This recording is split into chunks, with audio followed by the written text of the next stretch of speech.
Қадірлі әдебиет сүйер қауым, әдебиет әлемінде мәңгілік тақырыпқа айналған махаббат мәселесі бұл романның асыл арқауы.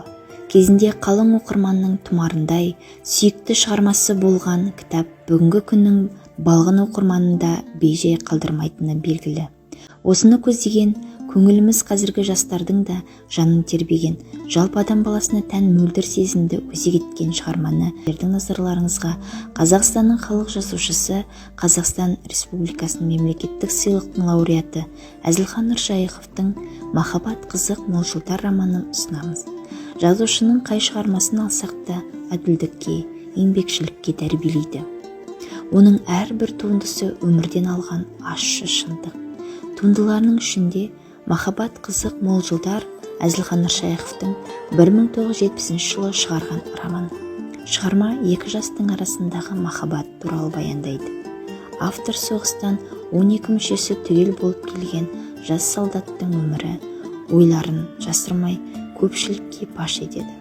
Оның 33-ші аудиторияда өзін гүлге толған бақтай отырғандай сезінуі, қыздардың тастай қылып өрілген бұрымдарына көз салу, достарын, өз махаббатын табуы, болашағына жол ашып, өз жолын табуы да тағы баяндалады.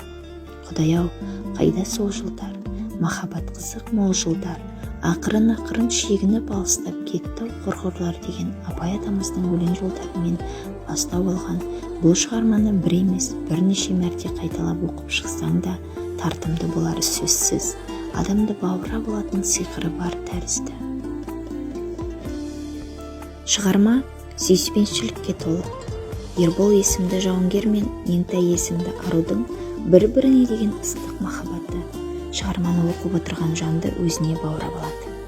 Романды оқи отырып жүрегіңізге, жаныңызға халқымыздың асыл қасиеттерін сіңіре білесіз. Бір өкініштісі, Ербол мен Меңтай, Төлеген мен Жібек, Еңлік пен Кебек, Қозы мен Баян, Қалқаман мен Мамыр, Ахмет пен Жамал секілді өмірлерінің соңына дейін бірге бола алмады. Ербол Меңтайды шын сүйді. Дегенмен махаббат ажалды жеңуге қауқарсыз. Ол өз сүйгенін жаңа туған сәбиімен бірге жер қойнауына тапсырды.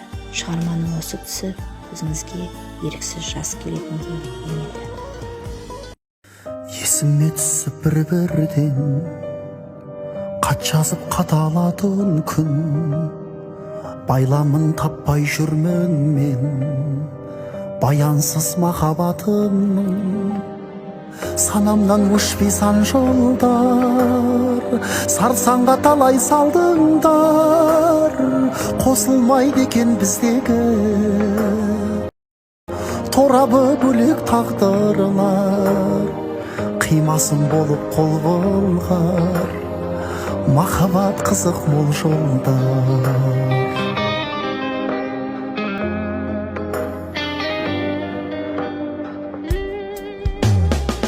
Баруға жүз оқталамын, бақтарды жүріп сіз күткен, ізімнен ұзақ қарадым, ең тәтті үмітсіздікпен.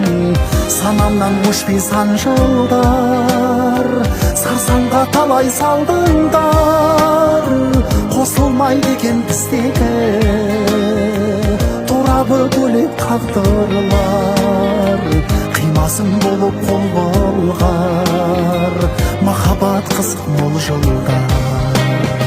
Санамнан өшпей сан жылдар, сарсаңға талай салдыңдар, қосылмайды екен біздегі торабы бөлек тағдырлар.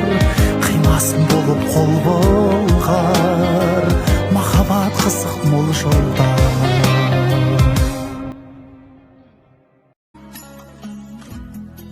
Автордың мақсаты Ербол мен Меңтай жақсы жігіт, білімді қыз екенін көрсетіп қана қою емес, солар арқылы халқымыздың бойындағы кейінгі ұрпаққа, арғы алыс болашаққа үлгі боларлық дәстүр қасиеттерін насихаттау.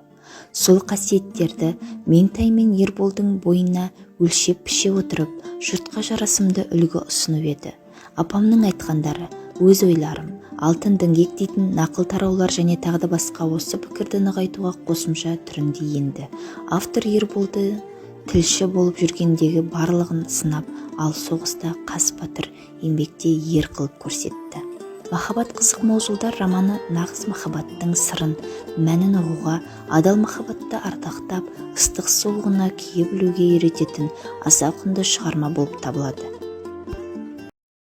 Тауысқан өмірлерді, төзімдерді, ол кеше қан майданның өзін көрді. Азағаң сөз дәуреннің перзенті ғой, жырлаған қара сөзбен сезімдерді.